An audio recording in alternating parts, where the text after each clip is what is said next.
आचार्य श्री का बचपन करुणा से भरा हुआ रहा। गांव में प्रचलित कुरीतियों के खिलाफ उन्होंने विभिन्न आंदोलन चलाए। माता छपकों की सेवा, ग्रामीणों का सहयोग करना, स्वावलंबन आंदोलन के लिए युवाओं को प्रेरित करना, ये उनका बचपना इस प्रकार से गुजरा।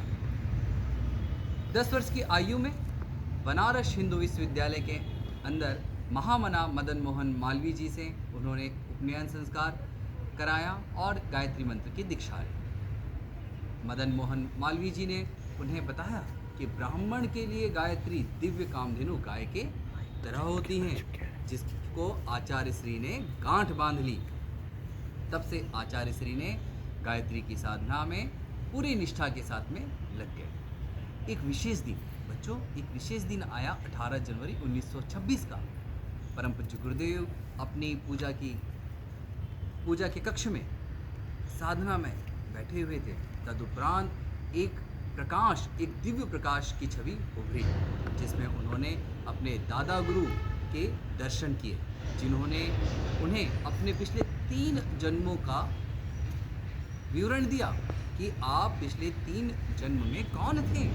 तो बच्चों, पहले जन्म में संत कबीर, दूसरे जन्म में संत समर्थ गुरु रामदास और तीसरे जन्म में रामकृष्ण परमहंस के रूप में गुरुदेव की लीला हुई।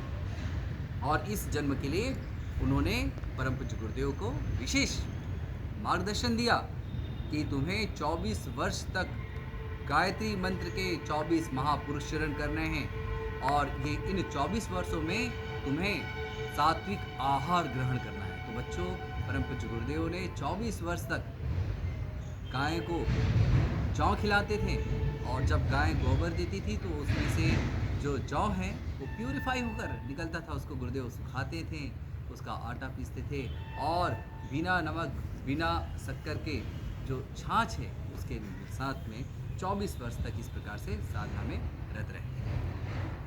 1926 में एक विशेष प्रसंग और आया।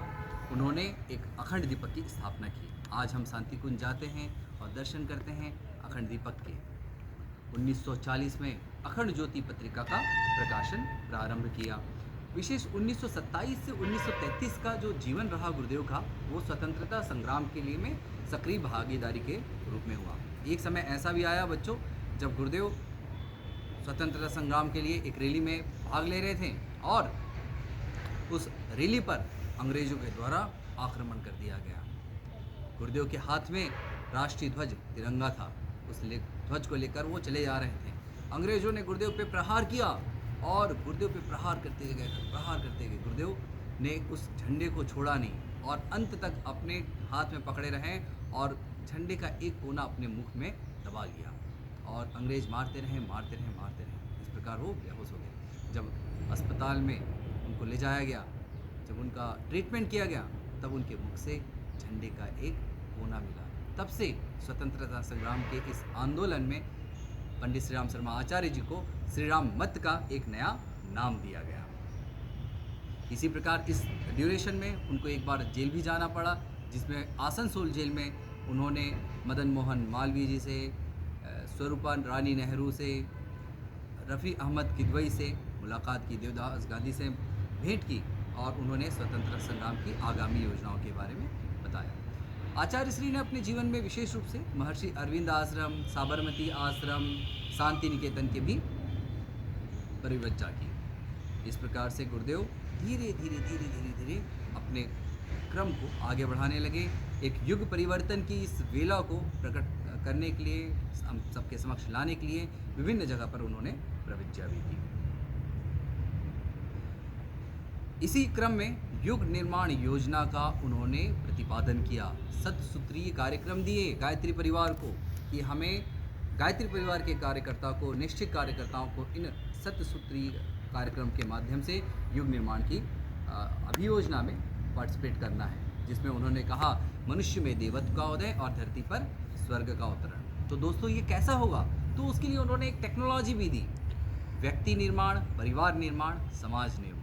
ये 3 मुख्य आधार हैं, मुख्य बिंदु हैं हमारे गायत्री परिवार के, जिसमें हम अपने से शुरुआत करते हैं, व्यक्ति का निर्माण करते हैं, अपने परिवार में अच्छाइयों का, सद्गुणों का संवर्धन करते हैं और यही अच्छाइयाँ जो समाज में अभिप्रेरित करते हैं। इसके लिए एक छोटी सी टेक्नोलॉजी दी है, उस टेक्नोलॉजी को हम कहते हैं यूएसए, उपासना, साधना और आराधना। ये त्रिवेणी है, त्रिधारा है।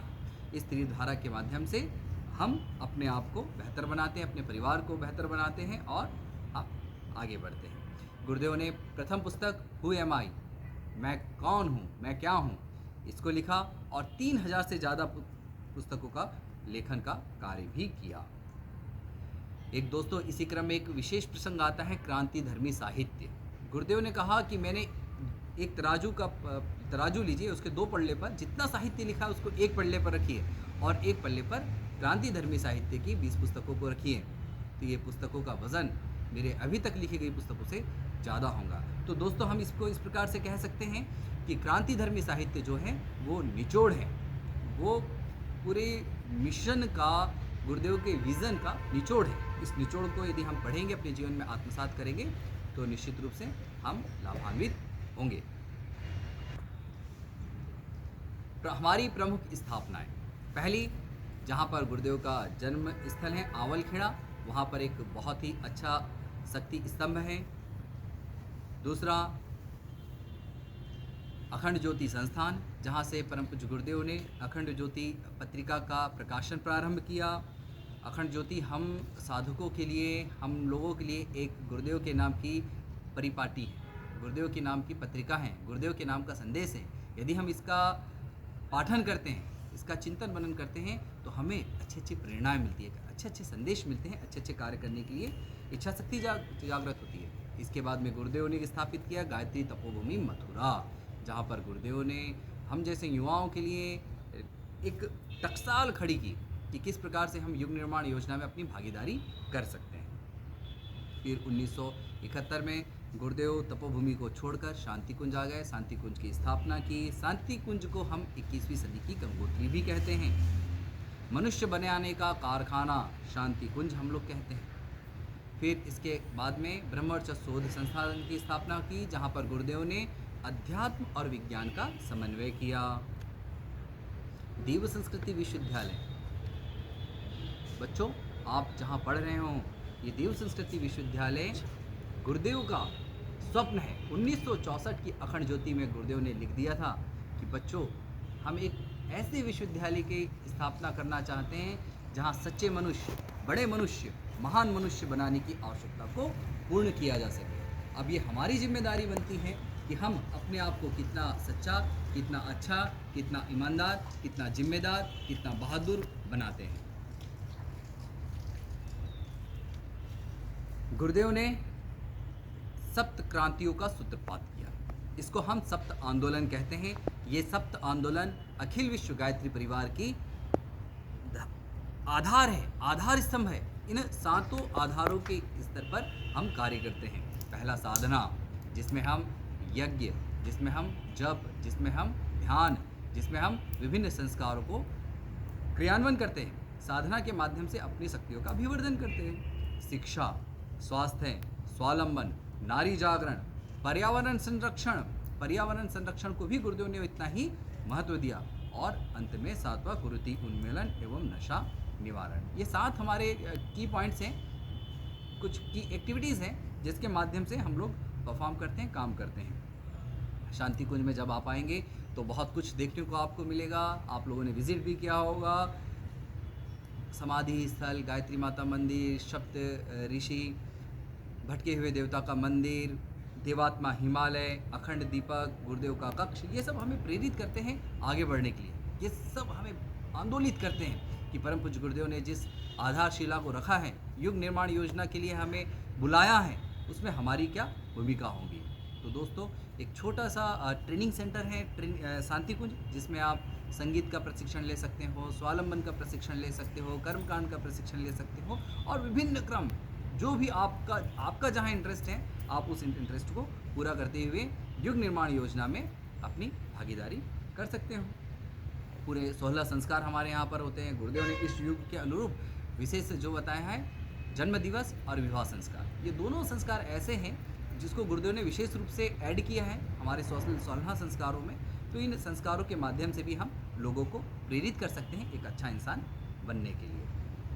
देव कन्याओं का गुरुदेव ने उन्हें भी प्रेरणा दी है कि नारी जागरण जो आंदोलन है उसके माध्यम से नारियों की भूमिका को भी उन्होंने युग निर्माण में प्रथम स्थान पर रखा हुआ है। देवात्मा हिमालय सेंटर, गुरुदेव ने कहा है कि हर बच्चा जो है, मेरा जो बच्चे हैं वो हिमालय में जाकर साधना नहीं कर सकते, तो उन्होंने एक देवात्मा हिमालय का जो सेंटर है वो हमारे लिए शांतिकुंज में ही खोल दिया। तो हम वहाँ पर भी जाकर विभिन्न लाभ ले सकते हैं, साधना कर सकते हैं। शांतिकुंज अपने आप में एक साधना स्थल है, तो ये हमारे लिए बहुत ही विशेष होता है। तो दोस्तों, ये पूरा जो गायत्री परिवार का क्रम है ये एक विशिष्ट क्रम है। अब ये हमारी और आपकी जिम्मेदारी होती है कि हम पंडित श्री राम शर्मा आचार्य अखिल विश्व गायत्री परिवार युग निर्माण योजना में किस प्रकार से अपनी सहभागिता कर सकते हैं। गुरुदेव ने हमारे लिए एक पथ बना दिया है, हमारे लिए एक रास्ता बना दिया है, हमें एक लक्ष्य दे दिया है, तो अब हम कितना चल सकते हैं। तो ये हमारा सौभाग्य है कि लाइफ मैनेजमेंट की इस बहुमूल्य क्लास से हमें इतना सब कुछ सीखने को मिल रहा है। तो क्यों ना हम अपने जीवन को श्रेष्ठ बनाएं, बेहतर बनाएं, अपने कुसंस्कारों को दूर करें और अपने अंदर सद्गुणों का अभिवर्धन करें। तो निश्चित रूप से हम आगे बढ़ पाएंगे, एक अच्छा इंसान समाज को दे पाएंगे। बहुत बहुत धन्यवाद।